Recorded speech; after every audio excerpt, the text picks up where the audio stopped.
ఇది వచ్చేసి జాయింట్స్ నా వైపు ఉన్నాయి, హ్యాండ్స్ బ్యాక్ పార్ట్ అయిపోయింది. ఇప్పుడు ఫ్రంట్ పార్ట్ జాయింట్స్ నా వైపు ఉన్నాయి కదా, దాన్ని నాకు ఆపోజిట్గా వేసుకొని ఇప్పుడు నేను ఈ ఫ్రంట్ పార్ట్ కట్ చేసుకుంటాను అనమాట. ఇందులో ఎన్ని రకాలుగా క్రాస్ పెట్టాలి, ఫ్రంట్ పార్ట్ని ఎన్ని రకాలుగా క్రాస్ పెట్టాలి అనే డౌట్ మీకు ఉంటే నా ఛానల్లో ఒక వీడియో ఉంది, ఒక షార్ట్ వీడియో ఉంది, షార్ట్ ఉంది చూడండి. క్రాస్ని బ్లౌజ్ని ఎన్ని రకాలుగా క్రాస్ పెట్టచ్చు అని చెప్పేసి ఒక షార్ట్ ఉంది చూడండి. ఇప్పుడు దీన్ని వచ్చేసి నేను యాస్టీస్ బ్యాక్ పార్ట్ ఎలా ఉందో ఫ్రంట్ పార్ట్ కూడా సేమ్ అలానే డ్రా చేస్తున్నాను. డ్రా చేయాలి.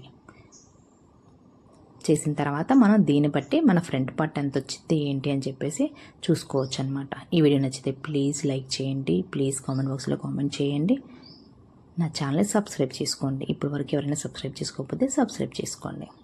ఇప్పుడు వచ్చేసి మనకి కాజల పట్టి ఆపోజిట్ సైడ్ ఉంటుంది కదా, లోపల ఖర్చు వైపు ఇది ఎంత ఉందో చూసుకుంటాను. ఒక పైన పావించి ఖర్చు పెట్టేసుకుంటాను. కింద ఖర్చు అవసరం లేదు, మనం ఆల్రెడీ బ్యాక్ పార్ట్కి కింద ఖర్చు ఉంటుంది కాబట్టి ఓ షేప్ పట్టికి మాత్రం ఓన్లీ పైనే ఖర్చు తీసుకోవాలి. ఇది ఎంత ఉంది, 3 ఉంది. అయితే 4th డాట్ లేదు దీనికి, ఈ బ్లౌజ్కి 4th డాట్ లేదు. 4th డాట్ ఉంటే కనుక 3 ఉంటే 4th డాట్ బ్లౌజ్కి 4th డాట్ ఉండి షేప్ పట్టి 3 ఉంటే కనుక మనం 2గా పెట్టుకోవాలి. 4th డాట్ కంపల్సరీ కావాలి అంటే మనకి షేప్ పట్టి ఎంత ఉందో దానికి 1 ఇంచ్ తగ్గించి పెట్టుకోవాలి. ఇప్పుడు చూసారా, నెక్ గీసుకుంటున్నాను, పావించి ఖర్చు పైన గీసుకుంటున్నాను మీకు అర్థం అవ్వడం కోసం. ఇక మనం అయితే స్టార్టింగ్ ఉంది కదా, జాయింట్ ఉంది కదా, joint front part back part joint దగ్గర నుంచి ఇలా పెట్టేసుకొని మన బ్లౌజ్ని సాగతీయకుండా నెక్ ఇలా పెట్టేసుకోవాలి. ఇలా పెట్టేసుకొని కరెక్ట్గా పెట్టేసి గీత గీసి పైన పావించి ఖర్చు అనమాట. ఇక్కడి నుంచి మన షేప్ పట్టి జాయింట్ ఉంది కదా అక్కడికి కరెక్ట్గా పెట్టి అక్కడి నుంచి పావించి ఖర్చు, దానికి మధ్యలో ఫిల్ట్ కోసం 1 ఇంచ్, షేప్ పట్టి దాకా 1, షేప్ పట్టీకి ఖర్చుకు 1 పావించు, తర్వాత 1 ఇంచ్. మళ్ళీ ఈ షోల్డర్కి కరెక్ట్గా మధ్యలో పట్టుకొని ఈ డాట్ దగ్గరగా ఇలా పెట్టాలన్నమాట. వీడియోలో చూపిస్తున్నట్టుగా సాగతీయకూడదు, ఇది మాత్రం కంపల్సరీ సాగతీయకుండా పెట్టేసుకొని దానికి పావించి ఖర్చు పెట్టుకోవాలి. లెంత్ చూసారా, షోల్డర్ మధ్య నుంచి మధ్యలో కరెక్ట్గా పట్టుకొని కింద మన డాట్ దగ్గర పట్టుకొని చూడాలన్నమాట. గట్టిగా సాగతీయకూడదు, అలానే మామూలుగా పెట్టుకోకుండా ఉండకూడదు, అప్పుడు లెంత్లు తేడా వస్తే కరెక్ట్గా పట్టుకోవాలి. ఇప్పుడు నేను వచ్చి స్ట్రైట్గా గీసుకొని నెక్ గీసుకుంటున్నాను. వీళ్ళ నెక్ ఫ్రంట్ పార్ట్ వచ్చేసి డీప్గా లేదు, నార్మల్గా ఉంది, అందుకని నార్మల్గా గీసేస్తున్నాను. కొంతమంది నార్మల్గా లేదు స్ట్రైట్గా కావాలి అంటే ఇక్కడ కొంచెం లో తీసేసుకోవాలి. వీళ్ళ నార్మల్గా ఉంది కాబట్టి నేను ఇలా తీసేసుకుంటున్నాను. ప్రతి బ్లౌజ్కి వచ్చేసి సంక డౌన్ తీసుకోవాలన్నమాట. కొంచెం పావించి ఖర్చు డౌన్ తీసేసుకోవాలి. ఇప్పుడు షేప్ పట్టి ఇప్పుడు మన 4th డాట్ ఎక్కడ ఉంది, ఇక్కడ ఉంది. ఈ వెళ్ళే డాట్ ఎంత దూరంలో ఉంది చూసుకోవాలి కంపల్సరీ. ఎవరి బ్లౌజ్ అయినా కానీ ఎంత డిస్టెన్స్లో డాట్ ఉందని చూసుకోవాలి. పావించి ఖర్చు వదిలి పెట్టేసుకొని చూసాను, 4 వచ్చిందనమాట. ఆ డాట్ వెడల్పు 4. ఇప్పుడు వెళ్ళి డాట్ ఎంత ఉంది చూసుకోవాలి. ప్రతి ఒక్క బ్లౌజ్కి డాట్ ఎంత ఉందని చూసుకొని మనం కరెక్ట్గా పెట్టేసుకొని వాళ్ళది ఆ డాట్ ఎంత ఉందని మెజర్ చేసుకోవాలి. వీళ్ళది వచ్చేసి 1.5 అంటే ఫోల్డింగ్లో ఉంది కాబట్టి 2.5. ఈ డిస్టెన్స్ వచ్చేసి 4, ఇక్కడ నుంచి ఇక్కడికి డిస్టెన్స్ వచ్చేసి 4 ఉంది. అది వచ్చేసి డాట్ వచ్చేసి 2.5, 2.5, 1.5 ఉంది. 1.5 2 వేసుకుంటే 2.5. మనం ఇక్కడ నుంచి ఇలా క్రాస్గా కట్ చేయాలన్నమాట. చేయడం వల్ల మనకు ఆ డాట్ అనేది ఇలా క్రాస్గా ఉండడం వల్ల ఇలా స్టిఫ్గా లేస్తుంది. కొంచెం క్రాస్గా కట్ చేసుకోవాలి అక్కడి నుంచి అక్కడికి. ఇప్పుడు కట్ చేసేసుకుందాం. ఫ్రంట్ పార్ట్ అయిపోయింది కదా, ఇప్పుడు కట్ చేసేసుకుందాము.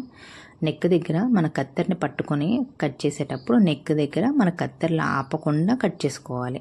అలా చేసుకోవడం వల్ల మీకు నెక్ పర్ఫెక్ట్గా వస్తుంది.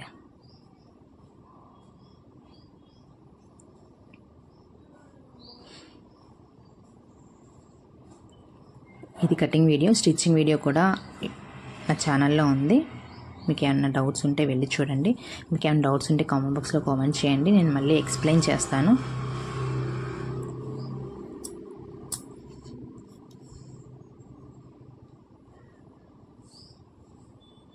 ఈ వీడియో నచ్చితే ప్లీజ్ లైక్ చేసి వెళ్ళండి, నా ఛానల్ సబ్స్క్రైబ్ చేసుకోండి.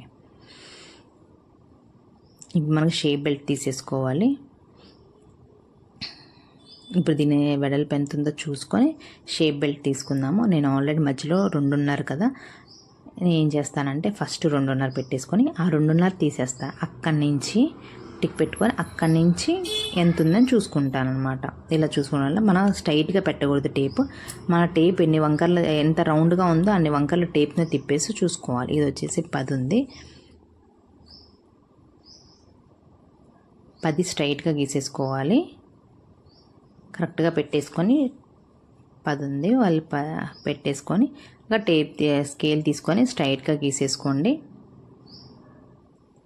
వీళ్ళది వచ్చేసి షేప్ పట్టి 3 ఉంది. స్ట్రైట్ తీసుకొని ఇప్పుడు ఆది బ్లౌజ్ తీసుకొని ఆది బ్లౌజ్ షేప్ పట్టి ఎంత వెడల్పు ఎంత లెంత్ ఉందో చూసుకుందాము. పైనుంచి చూసుకొని పైన ఒక 1/4 ఇంచ్ ఖర్చు పెట్టాలి. షేప్ బెల్ట్కి మాత్రం ఒకవైపే ఖర్చు తీసుకోవాలి, రెండో వైపు ఖర్చు అవసరం లేదు, పై వైపే ఖర్చు తీసుకోవాలి. చూసారా 3 ఉంది. ఇటువైపు చూసుకుందాము, లోపల వైపు ఇది కూడా 3 ఉందన్నమాట. అటు 3 ఇటు 3 ఉంది. ఇక్కడ నుంచి 3 ఇలా పెట్టేసేసుకొని